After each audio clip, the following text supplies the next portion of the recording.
Assalamu алейкум, Ош Туракчай каналы кандайсыздар, жакшысыздарбы? Бүгүн 24 ноябрь 2025 жыл. Бүгүн биз силерге ХБКдан Салива көчөсүндө жайгашкан мына ушул 104 сериядагы 4 кабаттуу домдун крышалары жабылган, тек паспорты бар, коммуникациясы барлыгы центральный болгон мектеп, бала бакча, маршрут каттамдарга жакын жерде жайгашкан ушул домдун ортоңку подъездинин 4 кабатынан сатылуучу 3 бөлмөлүү квартира тууралуу маалымат бермекчисиз. Бул жерде автоунаа токтоткону, парковкалары дагы кенен жайгашкан, троллейбус каттамдарга да жакын, тек паспорт да бар. Тууганда ипотекага деле сүйлөшсөңүздөр болот экен.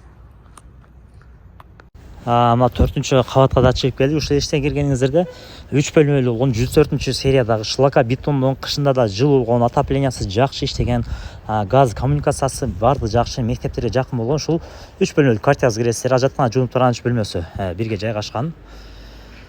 Ажаткана бөлмөсү.